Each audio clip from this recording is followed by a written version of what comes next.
الله أكبر الله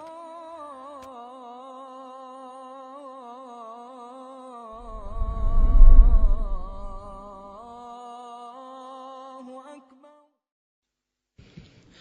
أعوذ بالله من الشيطان الرجيم. بسم الله الرحمن الرحيم.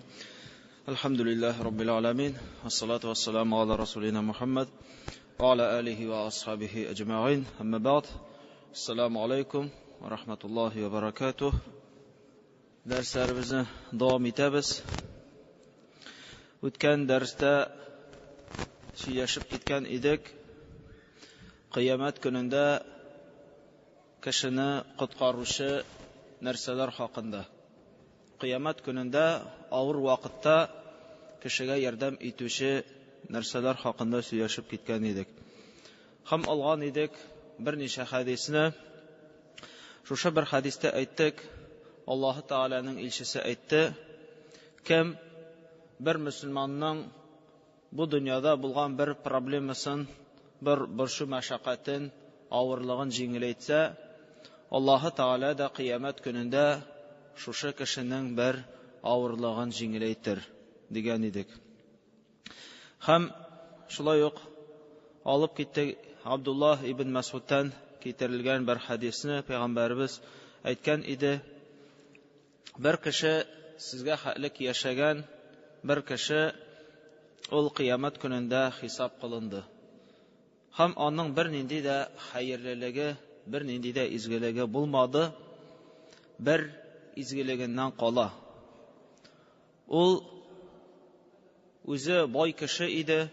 Ham sotu alu ishlarında ul o'zining ostida ishlovchi yoshlarga ayta edi, agar da og'ir halli kishi kelsa, siz uni g'afu etingiz, ko'pmi to'li olsa shuni haqlik to'lasin, ortig'ini so'ramag'iz deb ularga qarata yengillik ko'rsatirga qo'sha edi.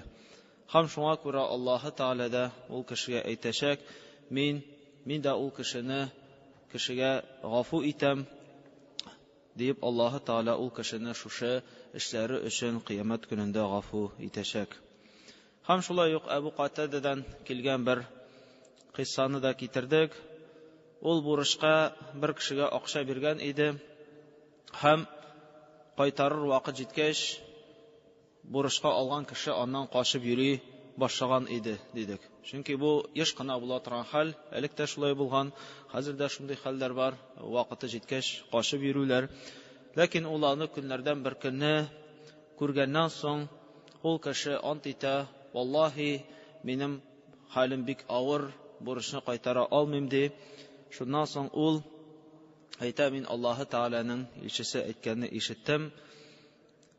Qiyomat kunida kim Alloh taolo uni kechiruvin tilasa, problemalarin, og'irliqlarin yengillaytuvin tilasa, ul og'ir halli kishining halin yengillaytsin yoki uni butunlay qoldirsin. Ya'ni agar da kishi og'ir holatda ekan, xayrli bo'lib tura anga tag'in vaqtni beru, anga tag'in vaqtni uzunaytu yoki ondan da xayrlisi bo'lib tura onun shusha burishini g'afu etu. Burishini g'afu etu, ul burishni boshqa so'ramau. Ham shulay yo'q Huzayfadan da bir hadisni olgan edik. Ul payg'ambarimiz aytdi, bir kishi o'ldi, ham ul jannatga kirdi. Ham ondan so'radilar, ne uchun sen jannatga kirding? Bu dunyoda narsa ishi eding? Degach ul aytdi, men kishilar bilan sotu alu eta edim. Ham agar da og'ir holatdagi kishi menim yonga kelsa, men anga vaqt bera edim. Ham kichkina bo'lsin yoki zo'r oqsha bo'lsin, men ularning barchasida g'afu eta edim. Ya'ni og'ir holatda kishi kelsa, vaqt bera, agar dagin ul shu vaqtdan so'nda qaytara olmasa, to'li olmasa, ularni butunlay g'afu eta edi. Hatta zo'r oqshali aybir olgan bo'lsin yoki kichkina aybir bo'lsin, barchasida ularning g'afu eta edi deb. Ham shulay yo'q qiyomat kunida yordam etuvchi bir mashhur bo'lgan bir hadisni de shulay olib ketdik. Abu Hurayradan keltirildi. Payg'ambarimiz aytdi, sab'atun yuzilluhumullohu fi zillih يَوْمَ لَا ظِلَّ إِلَّا ظِلُّهُ. Кыямат көнендә Аллаһы Таала 7 төркем кешене үзенең күләгәсенә кертер.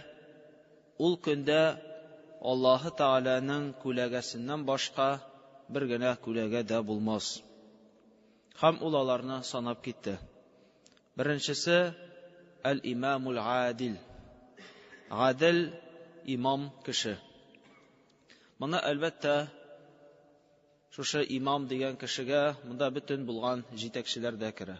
Мәчеттәге имам гына түгел, монда бөтен җитәкче кешеләр шушы төркемгә керәләр.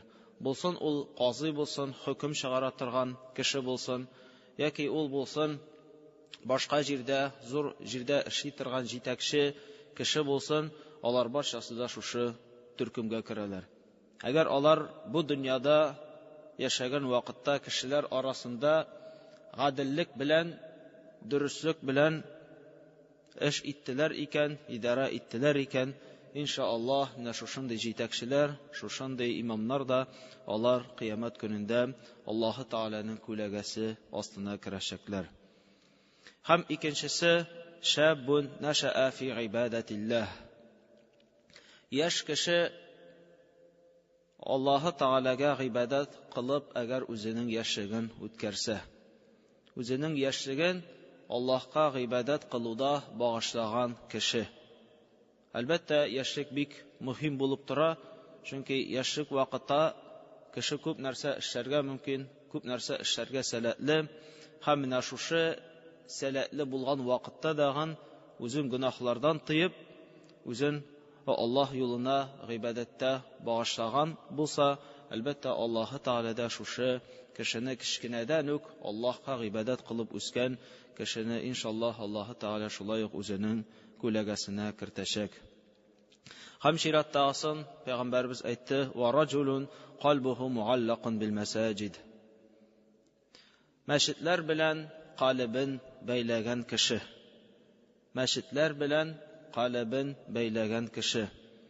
Ягъни аның уй-фикере һәр вакытта да мәчетләр хакында, мәчеткә килү, намаз уку, мәчет эшләре белән мәш булу, мәчетне торгызу, мәчеткә ярдәм итү, һәр вакытта да аның уй-фикере шушы мәчет икән.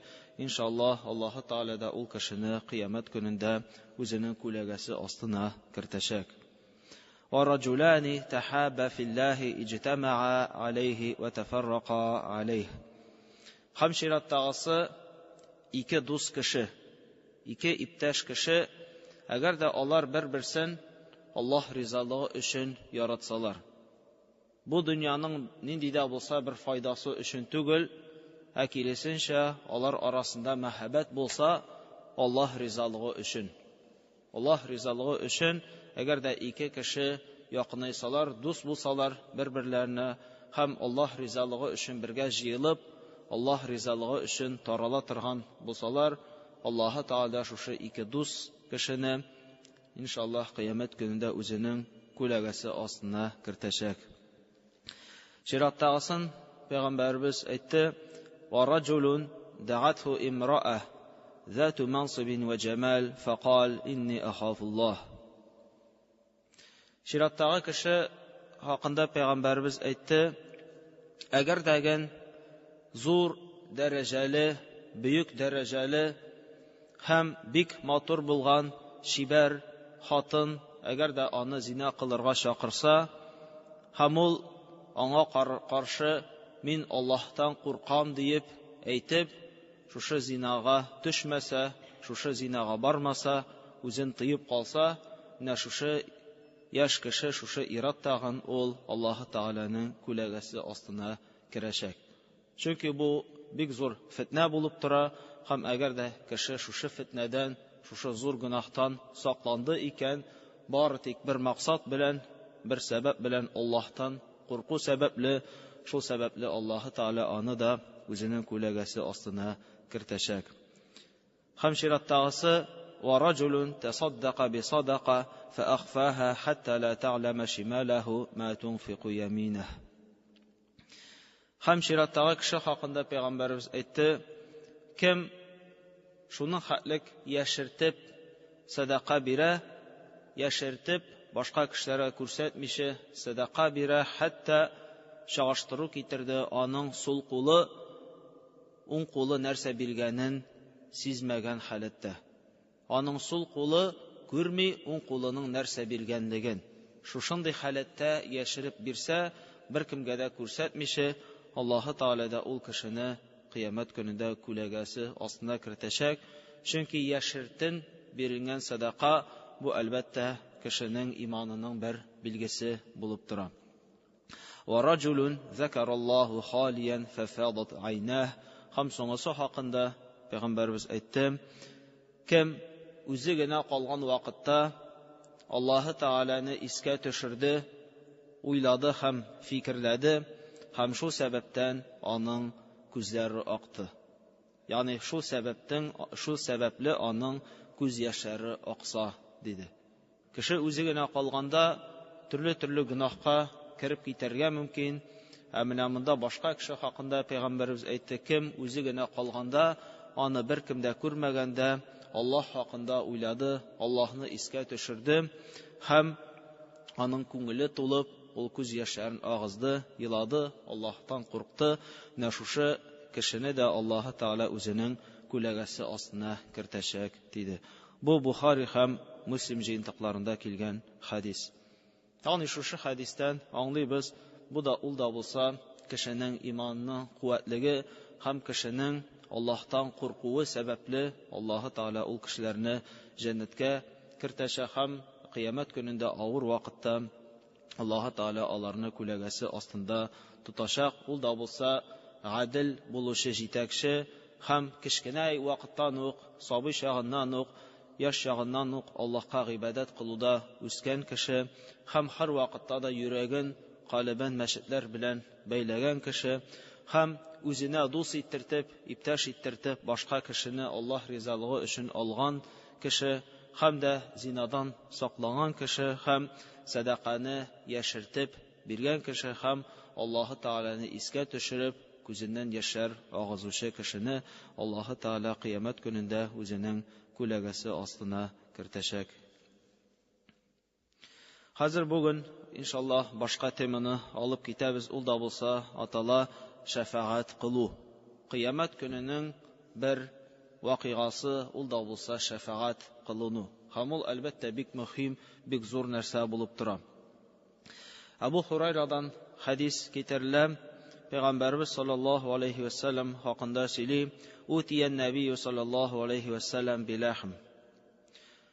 Бер көнне Пәйгамбәрбез янына ит китерделәр. Фаруфи'a илейхи зира' ва канат ту'җибуh. Һәм аңа тәкъдим иттеләр сарыкның аягын, сарык тәпиен. Ягъни итне аңа шушындый тәкъдим иттеләр. Һәм ул сарык аягын, сарык тәпиен ул бик яратып ашый иде. Һәм аңа аны тәкъдим иттеләр. Фанахаша минха нахша. Һәм ул шушы итне, сарык тәпиен алдагы тешләре белән үзеп, кисеп алды, эләктереп алды, ашый башлады һәм дәген әйтте: "Ана саййидун насу яумал кыяма." Һәм сөйли башлады шушы шәфаәт хакында. Кыямәт көнне мин кешеләрнең хуҗасы, кыямәт көнне мин кешеләрнең җитәкчесе булачакмын диде. Ва хал тадруна бима залик. Ни өчен соң мин кешеләрнең җитәкчесе булачакмын? Ул көнне аны беләсезме? Дип ул халыктан сорады. Яҗмауллаһу ал-әввалина вал-ахирина фи сa'идин вахид. Һәм ул сөйләвен дәвам итте. Аллаһы Тәгалә кыямәт көнне тигез бер җирлектә беренчеләрне һәм ахыргыларны барчасында бергә җыяр.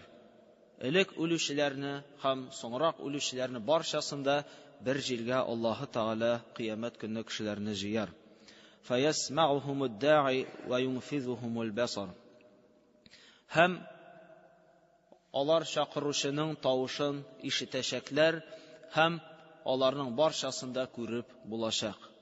Барчасында күреп булачак, барчасы да бер тигез булган җирдә җыелачаклар һәм аларның барчасында караш белән биләп алырга мөмкин булачак. وتدنو الشمس فيبلغ الناس من الغم والكرب ما لا يطيقون ولا يحتملون. Шуннан соң кояш якынайтылыр, кояш кешеләргә бик якын булыр һәм кешеләр бик каты кайгыга, бик каты хәсрәткә батырлар. Хәтта шушы кайгыларны, шушы хәсрәтне алар күтәрә алмаслар, аларны күтәрә алырга аларның көчләре җитмәс. فيقول بعض الناس لبعض ألا ترون ما أنتم فيه ألا ترون ما قد بلغكم. Шуннан соң кешеләр бер-берсенә әйтә башларлар: Әллә күрмисезме нинди халәттә икәнлегебезне? Әллә күрмисезме нинди хәлгә килеп ирешкәнебезне дип кешеләр бер-берсе белән сораша башларлар, бер-берсе белән сөйләшә башларлар.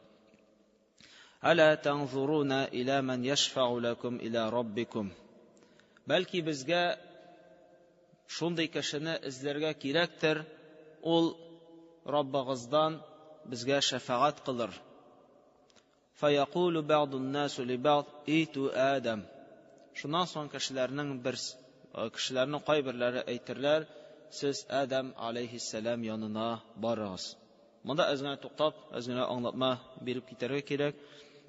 Кыямәт көнендә әйткәнебезчә кешеләр җыелдылар, басып торалар, көтеп торалар хисап кылынганның башланганын. Хисап кылуның, расчетның башланганын кешеләр көтеп торалар. Һәм бик озак басып торачаклар. Һәм кояш та бик якын, кешеләр тирлиләр, кешеләр кайгыда, хәсрәттә, барчасы да үзе хакында уйлый, ничек итеп шушы хисаптан котылырга, ничек итеп кыямәт көнендә ут газабыннан котылырга, җәһәннәмнән котылырга. Бик озак басып торачаклар, арып бетәчәкләр, күтәрә алмаслык шушындый авырлыклар булачак. Һәм шуннан соң кешеләр бер-берләрен белән сөйләшеп, безгә бит булай тору файда китермәс, безгә шәфаәт кылучы бер кешене эзләргә кирәк дип, алар бер-берсе белән сөйләшә башлаячаклар. Һәм шуннан соң аларның кайберләре әйтәчәкләр: Адам алейхиссаламга барыгыз, һәм ул сезгә шәфаәт кылыр дип әйтәләр. Фаятуна Адам фаякулун я Адам анта абуна абул башар. Шуннан соң Адамны эзләп табачаклар. Шуны хәтлек кешеләр арасыннан алар Адам пәйгамбәрне, Адам алейхиссаламны эзләп табачаклар һәм аңа әйтәчәкләр: Әй Адам, син безнең әтиебез, син кешелекнең әтисе, атасы. Аллаһы Таала сине үзенең кулы белән барлыкка китерде. Һәм үзенең сулышын сиңа өрде. Һәм фәрештәләргә әмер итте сиңа сәҗдә кылсыннар дип. Ишфа лана иля раббик, әла тара ма нахну фих. Шуңа күрә син әйдә шәфаәт кыл, Раббыңнан сора, хисапны башласын. Әллә күрмисеңме без нинди халәттә, нинди авыр халәттә басып торганыбызны? فيقول آدم إن ربي غضب اليوم غضبا لم يغضب قبله مثله ولن يغضب بعده مثله. لكن آدم عليه السلام әйтер: Бүген минем Раббым шуның хәтле каты ачуланды, аның моңарчы моны хәтлек ачуланганы булмаган иде. Шушындый дәрәҗәгә җитерлек аның моңарчы ачуланганы булмаган иде. Һәм моннан соң да Раббым моны хәтлек ачуланмаячак. Аны Раббымның ачуы бүген бик каты диячәк. Ва иннаху нахани аниш шаҗара фаасайту нәфси нәфси. Ләкин мин Аллаһ тыйган агачтан ашадым һәм Аллаһы Таалага мин каршы бардым. Шуңа күрә мин үзем өчен борчылам, җаным, җаным дип ул үзе хакында гына әйтәчәк. Изхабу иля гайри. Башкага барыгыз, мин сезгә ярдәм итә алмыйм диячәк. Изхабу иля Нух. Нух пәйгамбәргә барыгыз диячәк.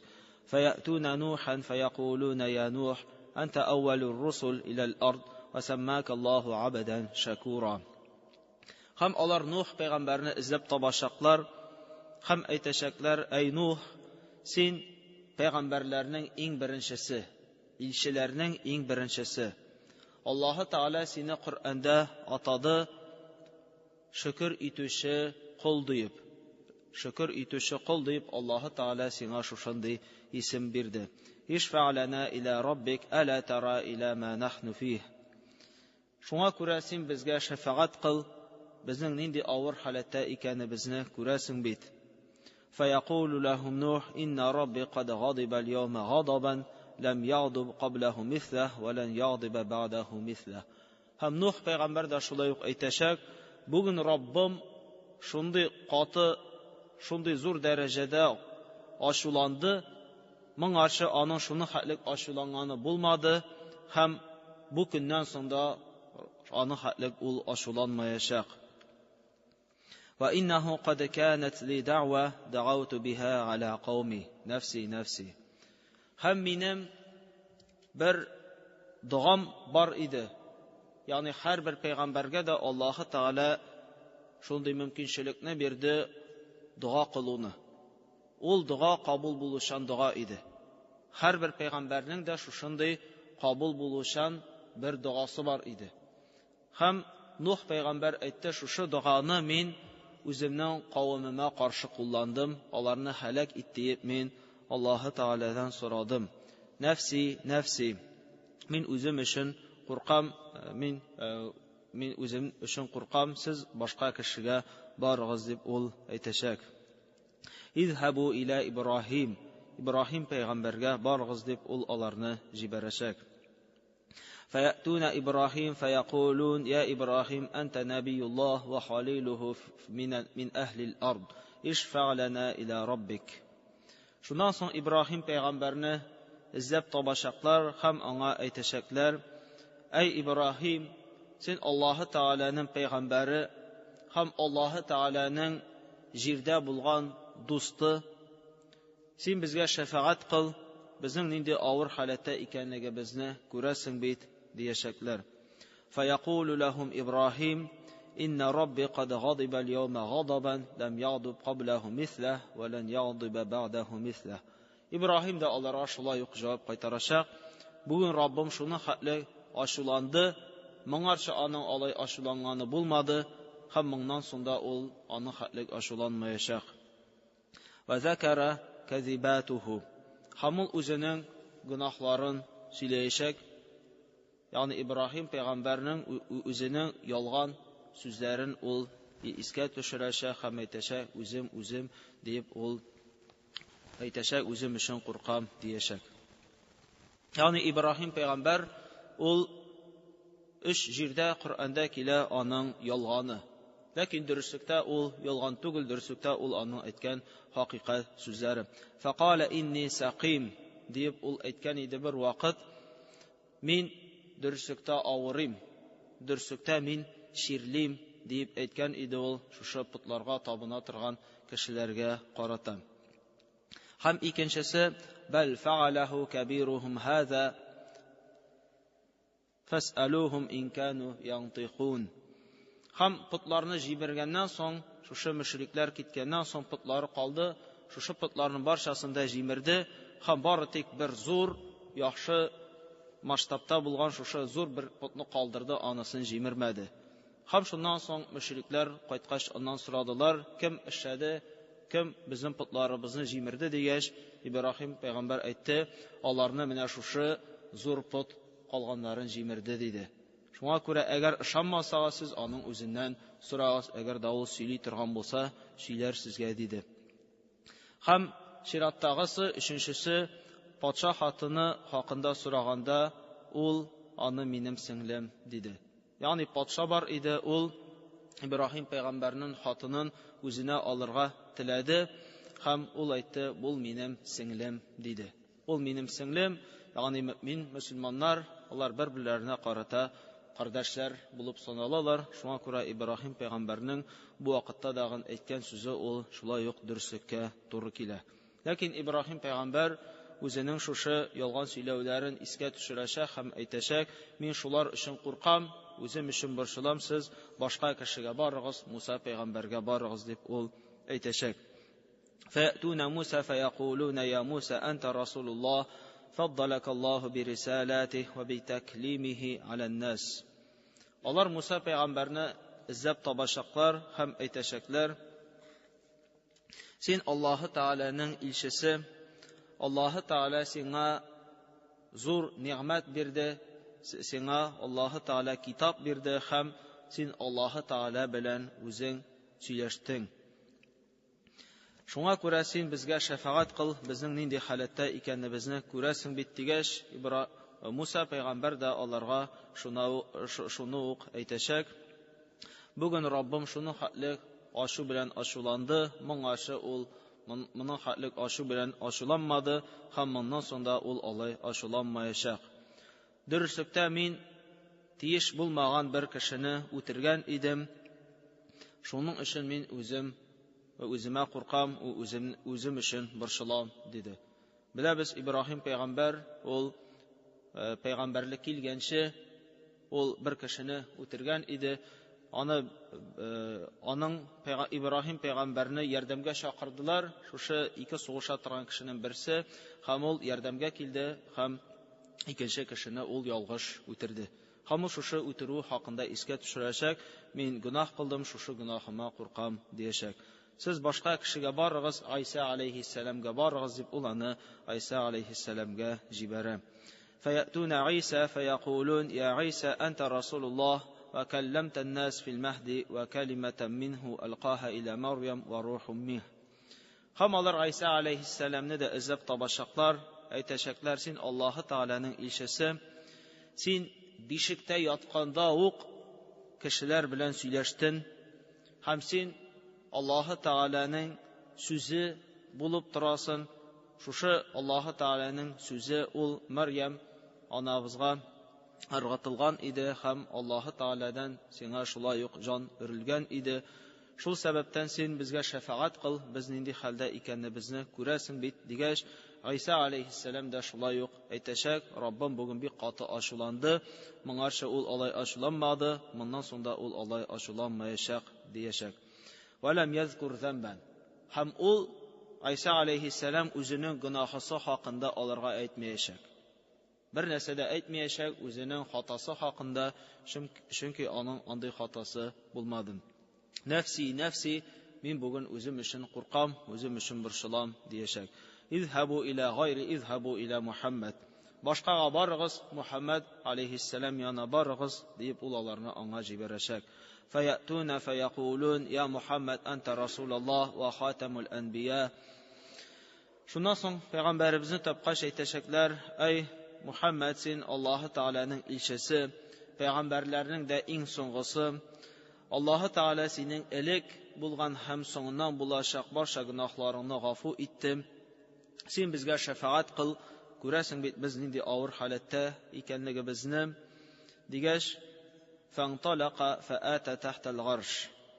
Шуннан соң буларны тыңлап торганнан соң Аллаһы Тәгаләнең илчесе бер җиргә китә һәм ул Аллаһы Тәгаләнең гаршы астына килә.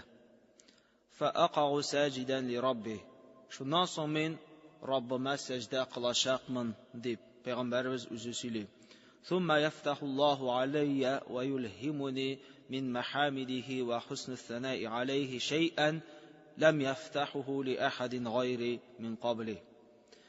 Һәм сәҗдә кылачакмын, Аллаһы Тәгалә миңа шундый илһам бирәчәк, шундый сүзләрне әйтергә мөмкинчелек бирәчәк, андый сүзләрне Аллаһы Тәгаләгә мактау сүзләрен миңа хәтлек бер генә җан иясенең дә әйткәне булмаячак.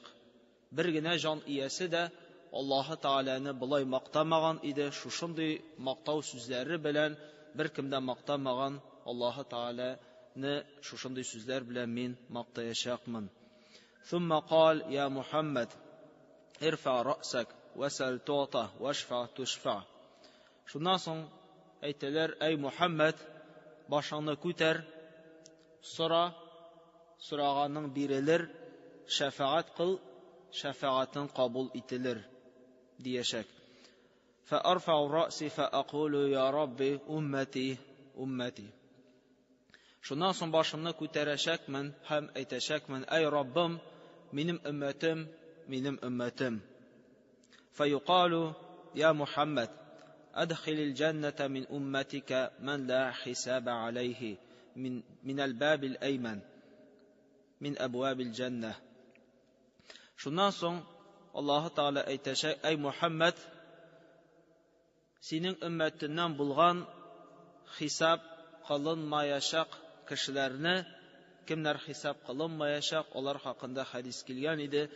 70 мең кеше минем өммәтемнән хисап кылынмас дип хадис килгән иде. Кемнәр синең өммәтеннән хисап кылынмас, син шуларны җәннәтнең 10 ишегеннән аларны җәннәткә керт. Вахум шурака уннаси фима сива залика минал абваб." Алар шушы җәннәтнең 10 ишегеннән керә, уң яктагы ишегеннән керә алалар, ләкин теләсәләр, алар башка ишектән керүчеләр белән дә бергә керә алачаклар. Үзләренең дуслары, иптәшләре белән башка ишектән дә теләсәләр керә алачаклар. "Валлази нафси Мухаммадун биядих." Һәм кемнең кулында Мухаммадның җаны, шуның белән ант итеп әйтәм: "Иннама байнал масари'айни мин масари'ил җанна, мин масари'ил җаннати лакума байна Маккати ва Хиҗрин, ау кама байна Макка ва Басра, кама байна Макка ва Хамир", дип башка риваяттә китерелә. Һәм кемнең кулында Мухаммадның җаны, шуның белән ант итеп әйтәм: җәннәтнең ишегенең киңлеге, җәннәт ишегенең киңлеге дип әйтә, Мәккә белән Хиҗр арасының ераклыгы хәтлек булыр диде. Яки икенче бер риваяттә китерелә: Мәккә белән Басра, яки Мәккә белән Хамир, ягъни Хамир ул Яман җирлегенең арасы хәтлек булыр диде. Безнең телгә әйләндерсәк, күпме ара дигән вакытта, якынча ул 1500-1600 километр була. Ягъни җәннәт ишегенең киңлеге диде 1500-1600 километр киңлегендә. Ягъни шуның хәтлек җәннәтнең ишекләре киң булачак диде Пәйгамбәрбез.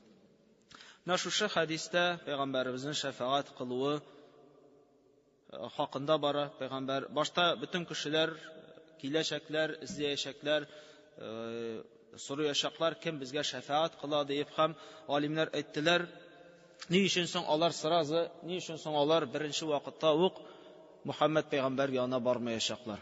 Чөнки мөселманнар белә бит, кыямәт көнендә шәфаәт кылучы кеше ул Мухаммад пәйгамбәр икәнлеген мөселманнар беләләр бит. Ни өчен соң шулай белә торып тагын мөселманнар иң беренче Мухаммад пәйгамбәр янына бармаслар? Ни өчен соң башта Адам, башка пәйгамбәрләр янына барлар дигән вакытта галимнәр әйттеләр: кыямәт көне шуның хәтлек авыр көн булачак, һәм шушы авырлык сәбәпле кеше бик күп нәрсәләрне онытачак. Бик күп нәрсәләрне онытачак диделәр. Һәм хәтта алар пәйгамбәрбезнең шәфаәт кылуы хакында да онытачаклар. Шул сәбәптән иң беренче аның янына бармаслар дип кайбер галимнәр шушындый аңлатма бирәләр. Ләкин Пәйгамбәрбез әлбәттә иншаллаһ шәфаәт кылачак, һәм ул шәфаәт темасы әле моның белән генә төгәлләнми. Безнең вакыт ул кыска, шуңа күрә шушында тукталыйк. Киләсе дәрескә шушы шәфаәт кылу темасын иншаллаһ дәвам итәрбез. Субханакаллаһумма бихамдик, нашһаду ла илаһа илля ант, настагфирука ва натубу илейк. Аллаһу акбар, Аллаһ